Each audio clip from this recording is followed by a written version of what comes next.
Hey everybody, first of all, I hope everybody is doing really well. I gotta tell you, the wheels of politics turn in strange ways. There are people that have been involved in the Oakland Raiders' supposed attempt to move over and play in San Francisco's Oracle Park for, they said 2 seasons, okay?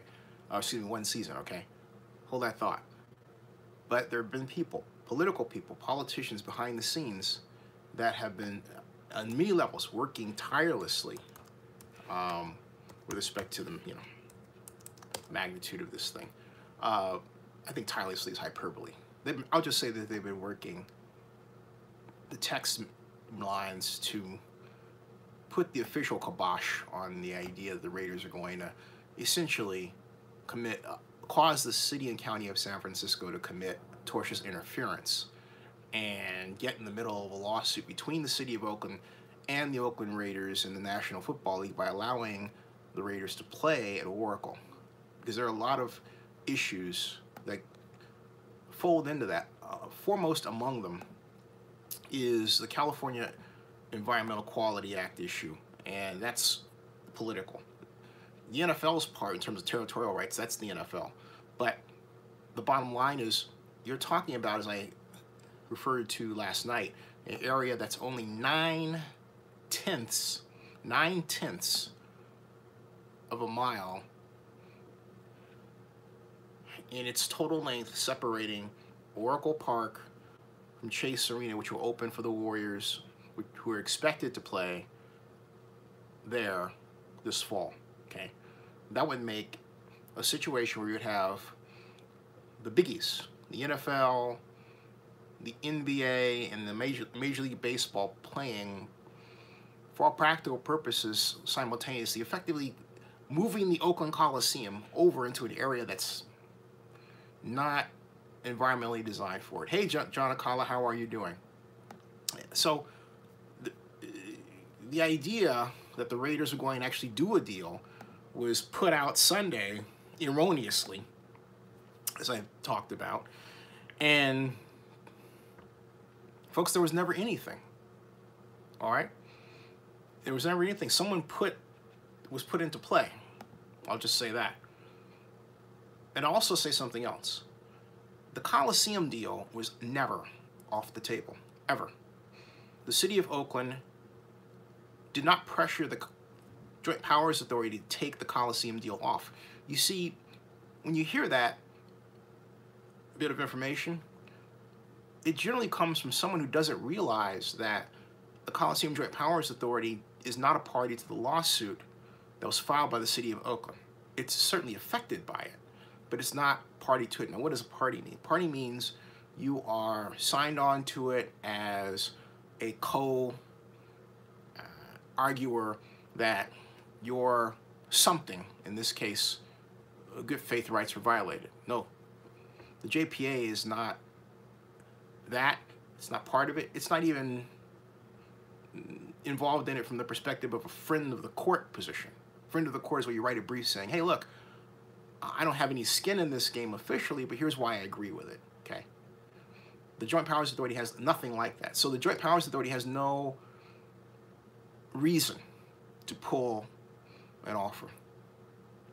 The county of Alameda is not involved, and what I just said also applies to the county of Alameda. The county of Alameda doesn't want to be involved in the lawsuit. And I believe there's some shenanigans that have gone on between the county and the Raiders that haven't been thoroughly discussed in this space or any place else. I'll change that. But what happened today put the kibosh on everything. It just plainly said, hey, you know what? All right, done. What was that?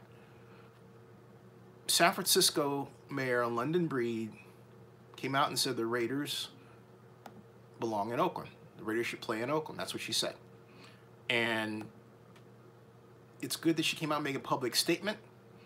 I happen to believe there are people higher than the mayor who stepped in and said, hey, can you make a statement? The mayor said, of course. That's all I'll say. All right.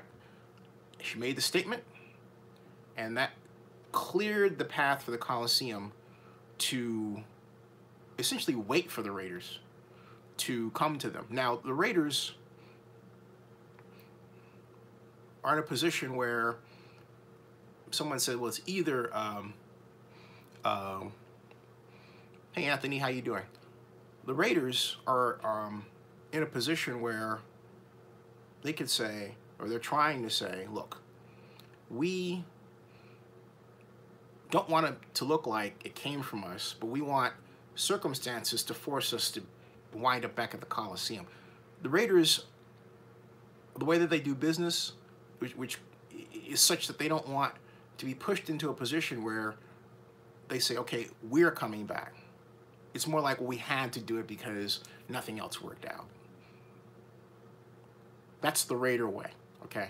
That's the Raider way. The bottom line is, as Oakland News says, it's embarrassing. Embarrassing for the Raiders? You know, it is, okay? It is, because it's embarrassing because of this pride thing.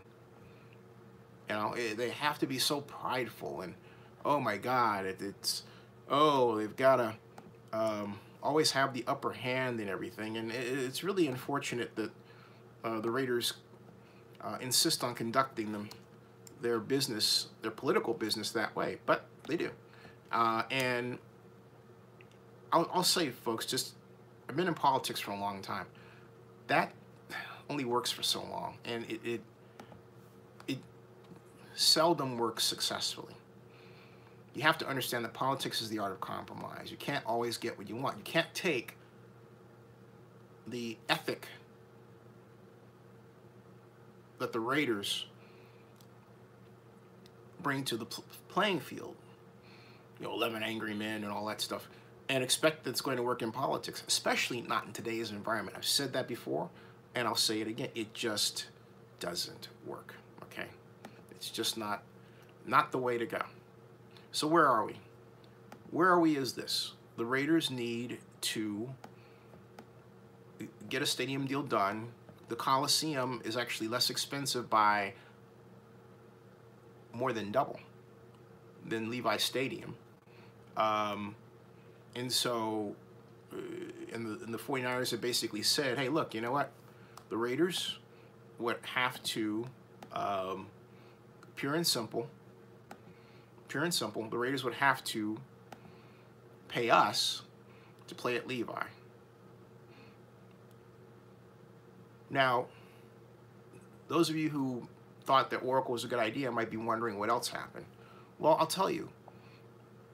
I'm not going to give away my source, but I will tell you that in this instance, as I understand it, the Raiders made an offer to the Board of Supervisors that was less than what in reality. In other words, one of the Board of Supervisors members, okay, I'll just say Matt Haney, because I've talked about Matt before. I think it's okay to say that.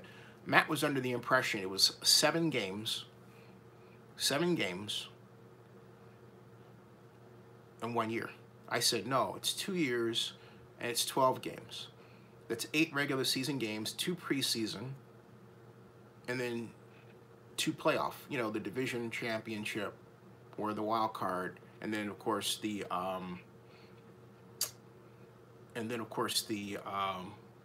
AFC championship.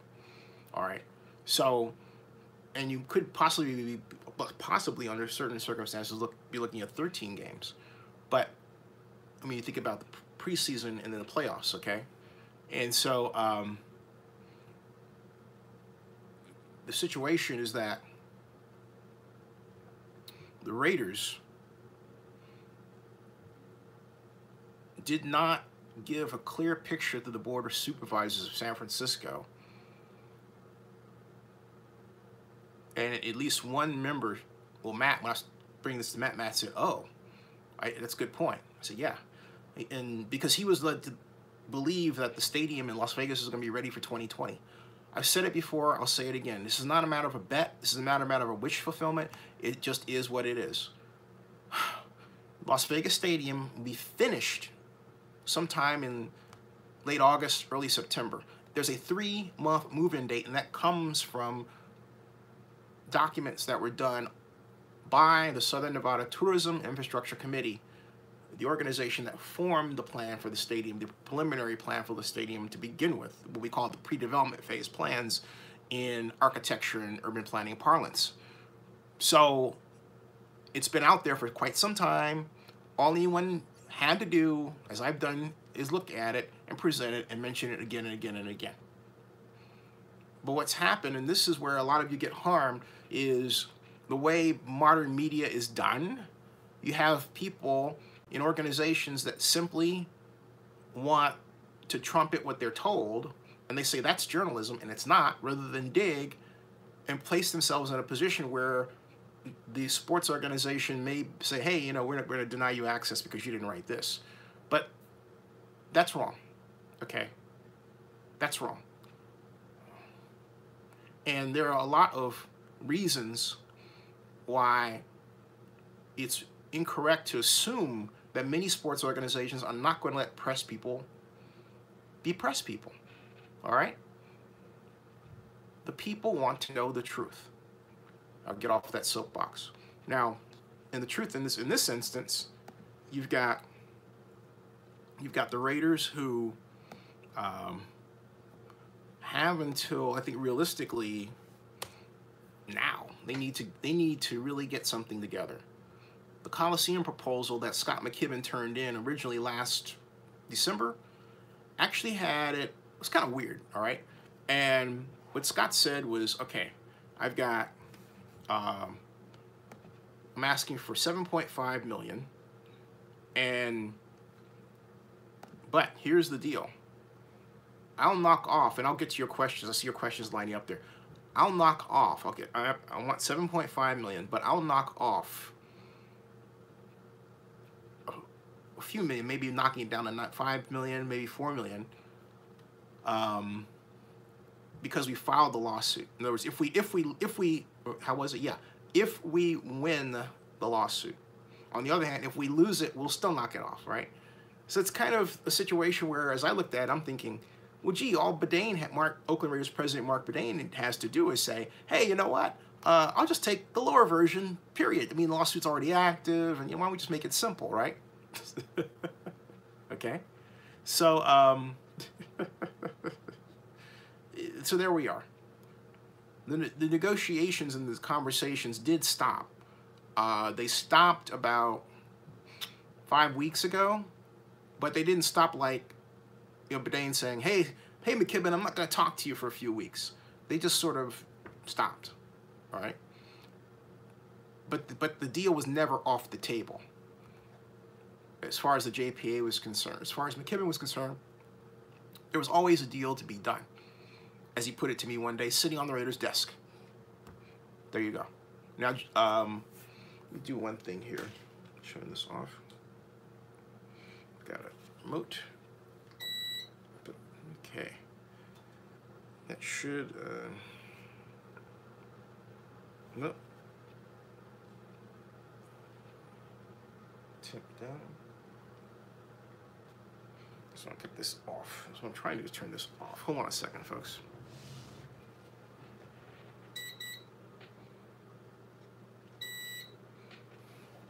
Off.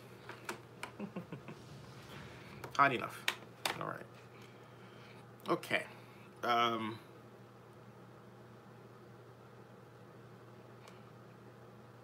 John Akala asks, are we going to, I'm writing right here now, a question time. John asks, how long, well, I'll get to Anthony Teals and I'll work my way up. Anthony Teals says, how long will the NFL wait for the Raiders to make a decision on where they're going to play? Well, as the commissioner said, they have to do the schedule. So they've got, really by the end of February, the Raiders need to wrap this up. And I would say more sooner than later. The commissioner made that point last week at his annual State of the NFL speech. Hey everybody, welcome to Zenny 62.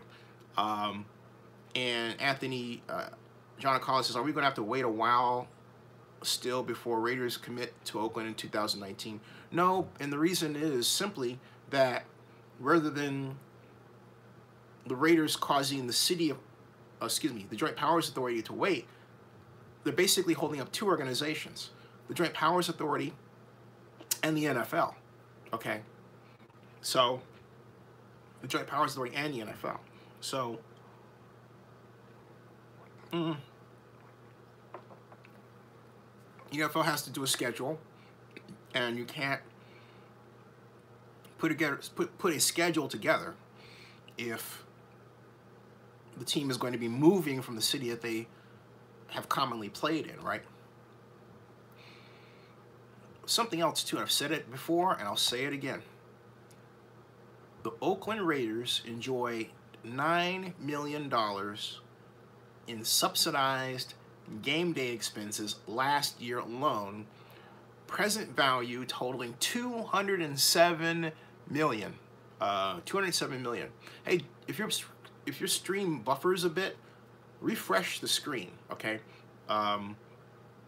Because right now mine is fine. But refresh the screen if that happens to you, because, you know, everybody's getting something different. We'll deal with it. Okay, so let me see what other questions there are. Oakland Raiders News 365, One Nation says, NFL only giving Raiders two options, Santa Clara, which Mark Davis doesn't like, and Oakland, which they're being sued by, so time, I say no time. No, yeah, you're right. The bottom line is, and I'll make this point, I've said it before and I'll say it again. The Raiders under Al Davis played in the Coliseum when lawsuits were flying back and forth. There's no reason that Mark, no reason whatsoever that Mark can't do the same thing. None, okay? And Mark would really save a lot of people, really. Let me see something here. Mark would really save a lot of people some time if he wouldn't do that. But because, and drop the pride thing, because it's really, it's not necessary. It really isn't. And if you think about the deals that Mark has made, this pride-based decision-making, as I call it, is costing the Raiders money. It doesn't matter if it's costly move to Las Vegas, or the rush to build the stadium, or this whole issue regarding not playing there just because they were sued. I mean, all of this is like, oh my God, you've got to be kidding me, you know? Why? Okay? So, why do it that way? Don't know, okay? So, I would say that, basically, and straight out, that we're going to get a deal very soon. I'm not prepared to say exactly when, but I will tell you, if you look at it from a perspective of schedule for the JPA, the next JPA meeting should be let's see, last Thursday, the last Friday in February. So let me see, Coliseum JPA meeting. Agenda, I should have typed agenda. He had meetings, okay? Hey, if you type Coliseum JPA meeting in Google, you get Zenny62 coverage. By the way, looking for more vloggers to join our flock. If you're interested, send an email to Zenny at zenny62.com. Must have a smartphone with a decent camera, a state-of-the-art phone. All right, the next meeting is February 16th, all right? February 16th. By the way, Nick Foles is, yeah, cranberry juice. Nick Foles has voided the final year of his contract. Just popped up by Ian Rappaport from the NFL Network. Okay. Well, wait a minute. That was February 16th, 2018. Excuse me. Never mind. That's not the next meeting. The next meeting isn't even set. January 18th passed us. So that passed us, all right? So the next meeting has not even been officially placed here, okay? But I would believe, given that this is February 5th going into February 6th, we're going to get some noise about meeting very, very soon. and this will be done and handled in closed session. If you want to, that's how this is going to handle. All right. So I'll take your questions now. I wanted to make sure that I got the news out from my perspective, because I think you all have been done a massive disservice, okay, by the media, and I'm sorry that you all have not experienced a media where people are actually collaborating. They're just sort of out there, making statements about this or that, and not saying, well, that other person's the expert, or maybe they have their own handful of friends, and that's it. But you don't get the real skinny from the person who has the best information. Okay, it's a sad state of affairs in the media. I honestly don't know what's going to get better, but I'm doing my part to make sure that you get the best information possible, more often than not. And hey, that's the best I think anybody can do. Anybody watch the State of the Union, by the way? What'd you think? It was long. It was long, okay? I mean, it was long, long, long. I thought, oh, by the way, before I get off that, I want to go back to the issue regarding the Raiders. Oh, and why San Diego? The NFL does not want the Raiders in San Diego. I can tell you that right now. That's not happening. Okay? That is not happening. The NFL does not want the Raiders in San Diego. All right? The NFL does not want the Raiders any place close to the gigantic jewel-in-the-crown stadium that's going up in Inglewood that costs over $5 billion now. So they're not going to stick the Raiders on 405. Now the Raiders play the Cowboys down the way, and people can go down the way and see that, rather than see the Rams play the Cleveland Browns. Okay, nothing against Baker Mayfield, but you get the idea. They don't want that scenario. They just assume that that area be saved, if you will, for the Rams and the Chargers. That's the idea there. If you wonder why I hesitate a little bit, it's because I'm adjusting things here and all that. Okay. But again, why? What's this about? San Diego, where you want that? Hey, Cowboy Rustler. How are you, sir? Cowboy Rustler says, Mark should have signed a 5-year lease back in 2016 after he was denied relocation to Los Angeles. Well, the problem, Cowboy Rustler, is that rather than do that, I take it you mean a 5-year lease with the Coliseum. The problem was that he was really in love, Mark Davis, with the idea of the Raiders being able to take of gambling and the loosening gambling laws in Las Vegas, and how that would improve the franchise value of the Raiders beyond just having a new stadium. And so to that end, he held, Mark Davis and the Raiders and Bedane held a number of what have been described as secret meetings by ESPN, who broke the story in 2014. Not 2014, they broke the story in 2016.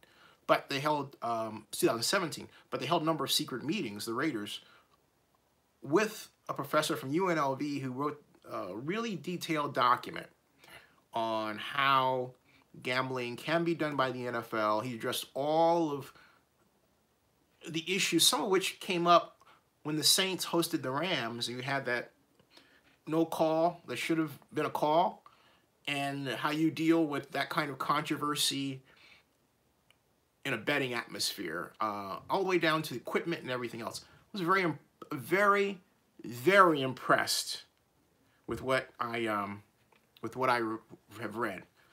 John Collins says, I'm assuming that the Oakland Coliseum will make Raiders play 2 years in Oakland, since Las Vegas won't be ready for start of 2020 season and won't accept a partial season in Oakland. Yeah, that's right, John. That's absolutely correct. And NFL scheduling, I can't imagine allowing that either. So But think about it. I said it last night. I'll say it again. Isn't it cool? I mean, completely cool for completely cool for the Raiders to be in the historic Oakland Coliseum for the 100th year of the NFL. I mean, I think I'm just going to say this. Yeah, I think Mr. Davis is up there plotting this. All right, I really do. I mean, I really do. I'm going to go out on a limb, and I'm going to say that I think Al Davis is watching from on high, and I think he's plotting this outcome. He was working with the Lord, and they're listening to the fans, they're watching, and they're just plotting this situation where the 100th year of the National Football League includes Oakland. It just seems like where everything is pointing, you know? So the Cowboy Wrestler just wrote that the NFL doesn't want 3 teams in SoCal. You don't, no. I mean, not only that, look at what the NFL allegedly did to make the Rams their darling team all year long. How many times do we hear about the Rams? How many PR efforts were there to make the Rams look like the next big thing? And then, of course, there was that call and the fact that you had not 1, not 2, not 3, but 4 officials from Southern California, all right?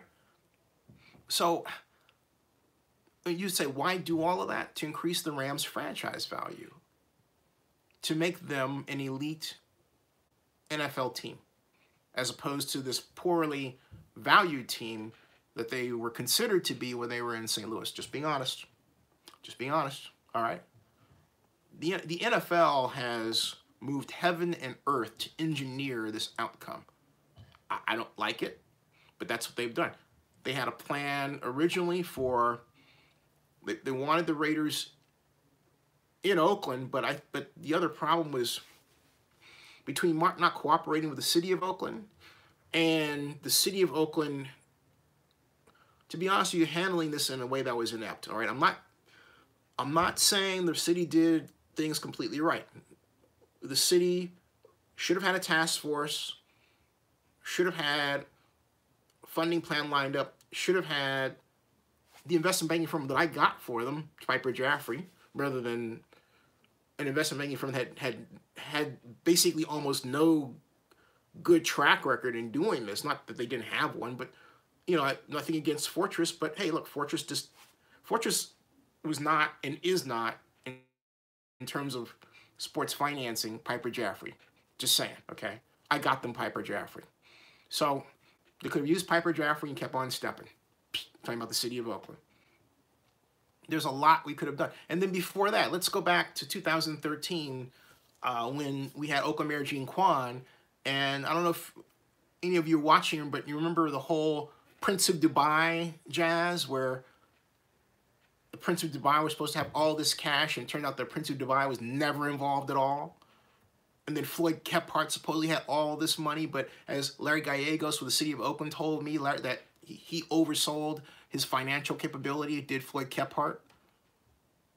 All right, so if you're looking at this from the standpoint of the NFL, and you have a guy like, you know, basically Floyd insulting NFL Executive Vice President Eric Grubman, both publicly and privately, Grubman's like, I don't want to deal with this guy. Okay? So you had all that drama that had Oakland handled its side of the ledger better. Would have been one set of issues that the NFL could not bring up in court, and they're going to bring it up in court. They're going to say, hey, these guys were incompetent. Here's why.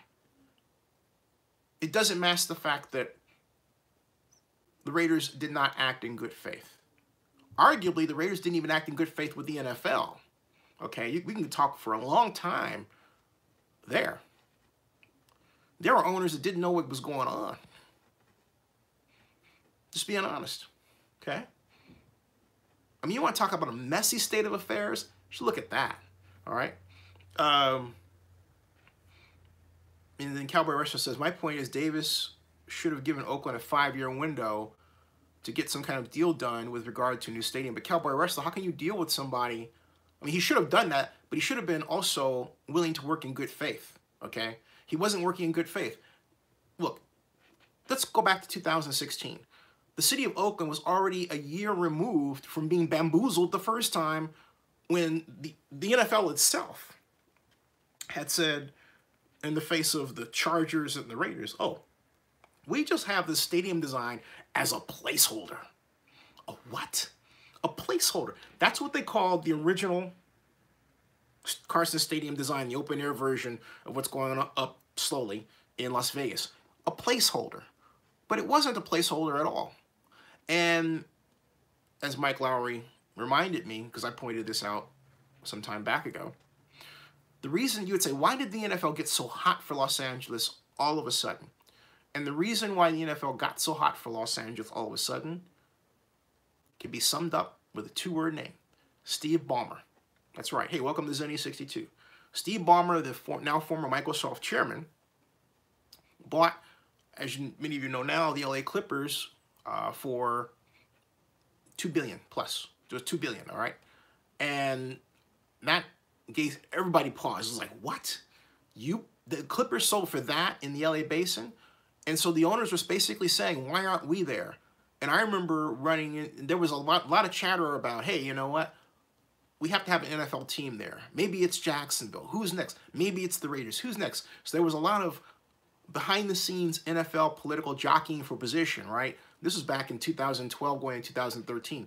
I saw Joe Brown, then the emeritus executive vice president for the NFL for government affairs at 2012 NFL Honors in New York.